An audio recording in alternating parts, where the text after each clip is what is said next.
Hi everyone, welcome to my channel. నా ఛానల్లో వచ్చేసి shopping, travelling, cooking, beauty tips అలాగే డైలీ వ్లాగ్స్ ఉంటాయి. ఈరోజైతే నేను పాలక్ రైస్ ఎలా చేసుకున్నానో చూపిస్తాను. పాలకూరని కట్ చేసుకొని పెట్టుకున్నాను.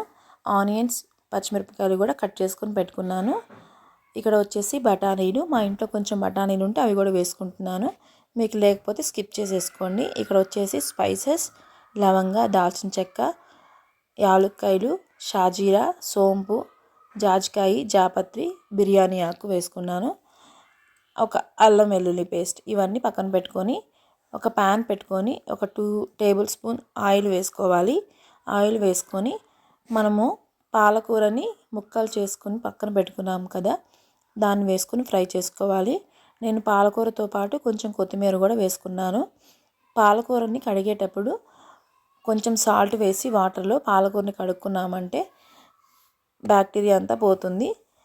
నేనైతే ఇలానే చేస్తాను.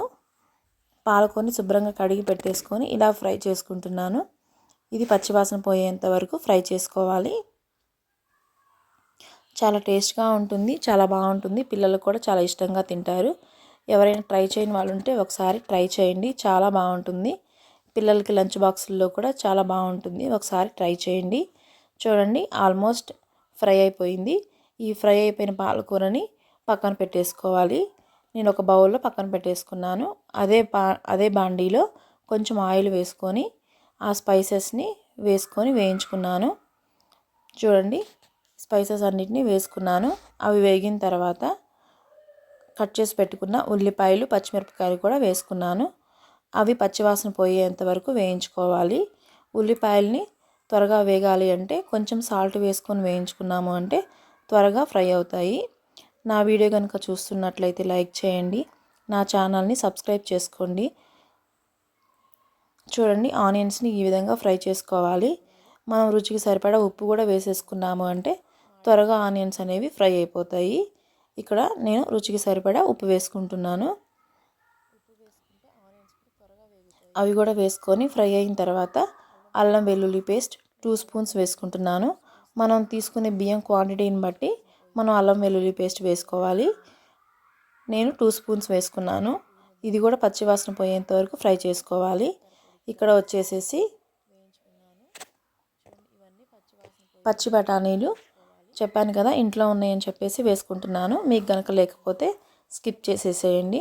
ఆ బఠానీని వేసేసుకొని ఫ్రై చేసుకుంటున్నాను. అవి కూడా పచ్చివాసన పోయేంత వరకు ఫ్రై చేసుకుంటున్నాను. చూడండి, ఆల్మోస్ట్ ఫ్రై అయిపోతుంది. ఇక్కడ వచ్చేసి 1 స్పూన్ ధనియాల పొడి, 1 స్పూన్ జీలకర్ర పొడి కూడా వేసుకున్నాను. అది కూడా కలయి తిప్పేసుకొని మనము ఇంతకుముందు పాలకూరని ఫ్రై చేసి పెట్టుకున్నాం కదా, ఆ పాలకూరని మిక్సీ పట్టుకోవాలి. మెత్తగా మిక్సీ పట్టుకొని ఆ గ్రేవీని కూడా దీంట్లో వేసేసుకోవాలి. ఇది కొంచెం ఫ్రై అవ్వాలి.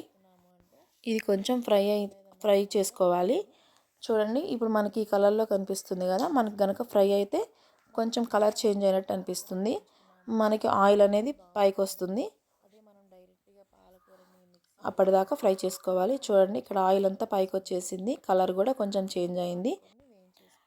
పాలకూర అనేది, గ్రేవీ అనేది ఫ్రై అయిపోయినట్లే. ఇప్పుడు మనము 3 గ్లాసులు బియ్యం తీసుకున్నాను నేను, అది కడిగి పెట్టుకున్నాను.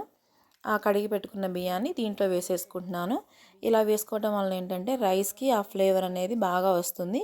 అందుకని రైస్ని ముందుగా వేసుకొని ఒక 5 మినిట్స్ మూత పెట్టేసి మగ్గించుకుంటాను. మీలో ఎవరైనా ఇలా చేయనట్లయితే ఒకసారి ట్రై చేయండి. టేస్ట్ అయితే చాలా బాగుంటుంది. ఇలా ఒక 5 మినిట్స్ మగ్గించుకోవాలి. నేనైతే మామూలు రైస్ తీసుకున్నాను. ఇది రైస్కి వచ్చేసి గ్లాసు బియ్యానికి 2 గ్లాసులు నీళ్ళు పోసుకోవాలి. అదే బాస్మతి రైస్ అనుకోండి, గ్లాస్ బియ్యానికి గ్లాసున్నర నీళ్ళు పోసుకుంటే సరిపోతుంది. ఈ విధంగా ఒక 5 మినిట్స్ అలా మగ్గించుకొని ఒకసారి మరలా తిప్పుకొని మనము నీళ్ళని పోసుకోవాలి. నేనైతే 6 గ్లాసుల నీళ్ళు పోసుకుంటున్నాను. చెప్పాను కదా 3 గ్లాసులు బియ్యం పోసుకున్నానని, 3 గ్లాసులకి 6 గ్లాసుల నీళ్ళు పోసుకుంటున్నాను. నీళ్ళు కూడా పోసుకున్న తర్వాత ఒకసారి కళాయి తిప్పుకోవాలి. కళాయి తిప్పుకొని ఒకసారి మనము ఉప్పు సరిపోయిందో లేదో ఒకసారి చూసుకున్నాము అంటే పాలక్ రైస్ అనేది రెడీ అయిపోతుంది. ఒకసారి ఉప్పు సరి చూసుకొని ఉప్పు సరిపోకపోతే ఉప్పు వేసుకోవాలి. ఉప్పు కూడా వేసుకొని ఒకసారి కళాయి తిప్పేసేసుకొని మూత పెట్టేసి ఒక 10 to 15 మినిట్స్ తర్వాత మనకి పాలక్ రైస్ అనేది రెడీ అయిపోతుంది. పిల్లలు కూడా చాలా ఇష్టంగా తింటారు. దీనిని మనం రైతాతో కానీ, చికెన్ గ్రేవీతో కానీ, వెజ్ కుర్మాతో కానీ ట్రై చేసాము అంటే చాలా బాగుంటుంది. మా పిల్లలకు కూడా బాగా నచ్చింది. మాకు కూడా చాలా బాగా వచ్చింది. ఒకసారి ట్రై చేయండి. మీకు కూడా నచ్చితే ఈ వీడియో లైక్ చేయండి. నా ఛానల్ని సబ్స్క్రైబ్ చేసుకోండి. చూడండి పాలక్ రైస్ అనేది రెడీ అయిపోయింది. ఇక్కడ కొంచెం వాటర్ ఉండింది. మరలా ఒక 2 మినిట్స్ 3 మినిట్స్ ఉంచుకున్నాను. వాటర్ అంతా పోయింది. చూసుకుంటూ ఉండాలి, లేదంటే మాడిపోతుంది కింద.